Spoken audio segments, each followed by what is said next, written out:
ಮಹಿಳೆಯರಲ್ಲಿ ಮತಾಂತರ ಹೆಚ್ಚಾಗ್ತಾ ಇದೆ. ಕಾಂಗ್ರೆಸ್ ಸರ್ಕಾರದ ವಿರುದ್ಧ ಮುನಿರತ್ನ ಈ ರೀತಿ ಆರೋಪ ಮಾಡಿದ್ದಾರೆ. ಹಿಂದೂ ಮಹಿಳೆಯರನ್ನ ಮತಾಂತರ ಮಾಡಲಾಗ್ತಾ ಇದೆ, ದಲಿತ ಮಹಿಳೆಯರನ್ನ ಮತಾಂತರ ಮಾಡುವ ಕೆಲಸ ಹೆಚ್ಚಾಗಿದೆ. ಮಮತಾ ಎಂಬ ಹುಡುಗಿಯನ್ನ ಮತಾಂತರ ಮಾಡಿದ್ದಾರೆ. ಮಮತಾ ಎಂಬ ಹುಡುಗಿಗೆ ಮುಮ್ತಾಜ್ ಅಂತ ಹೆಸರಿಟ್ಟಿದ್ದಾರೆ. ಆರೋಪಿಗಳು ಅರೆಸ್ಟ್ ಆಗಿದ್ದಾರೆ, ಆದರೆ ಪೋಕ್ಸೋ ಕೇಸ್ ಹಾಕಿಲ್ಲ. 15 ವರ್ಷದ ದಲಿತ ಹೆಣ್ಣು ಮಗು ಮೇಲೆ ರೇಪ್ ಮಾಡಿದ್ದಾರೆ. ಕಾಂಗ್ರೆಸ್ ನಾಯಕರು ಆರೋಪಿಗಳನ್ನ ರಕ್ಷಣೆ ಮಾಡ್ತಾ ಇದ್ದಾರೆ ಅಂತ ಮುನಿರತ್ನ ಆರೋಪ ಮಾಡಿದ್ದಾರೆ.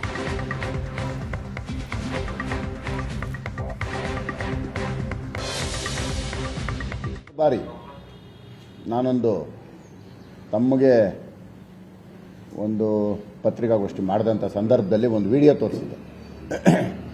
ಒಂದು ದನದ ಮಾಂಸದ ವ್ಯಾಪಾರ ಮಾಡೋದಕ್ಕೆ ಸರ್ಕಾರದ ಆಸ್ತಿನ ನಷ್ಟ ಉಂಟು ಮಾಡಿ ತಡೆಗೋಡೆನ ಒಡೆದಾಕಿದ್ದಾರೆ ಅಂತ. ಈಗ ಅದಾದ ನಂತರ ನಡೀತಾ ಇರೋಂಥ ಘಟನೆಗಳು, ಸುಮಾರು ಹೆಣ್ಣು ಮಕ್ಕಳುಗಳನ್ನ, ಹಿಂದೂ ಹೆಣ್ಣು ಮಕ್ಕಳು, ಅದರಲ್ಲೂ ವಿಶೇಷವಾಗಿ ದಲಿತ ಹೆಣ್ಣು ಮಕ್ಕಳನ್ನ ಮುಸಲ್ಮಾನರಾಗಿ ಕನ್ವರ್ಷನ್ ಮಾಡ್ತಾ ಇರೋಂಥದ್ದು ಹೆಚ್ಚಾಗ್ತಾ ಇದೆ. ಉದಾಹರಣೆಗೆ ಇತ್ತೀಚೆಗೆ ಒಂದು ಹೆಸರು, ಮಮತಾ ಅನ್ನೋ ಒಂದು ಹುಡುಗಿ, ಹಿಂದೂ ಹುಡುಗಿ, ಅವಳನ್ನ ಕನ್ವರ್ಷನ್ ಮಾಡಿ ಮುಮ್ತಾಜ್ ಅಂತ ಹೆಸರಿಟ್ಟಿದ್ದಾರೆ.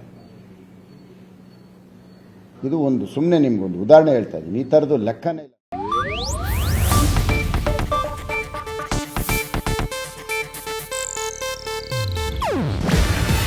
ಇದು ಏಷ್ಯಾನೆಟ್ ನ್ಯೂಸ್ ನೆಟ್ವರ್ಕ್ ಪ್ರಸ್ತುತಿ.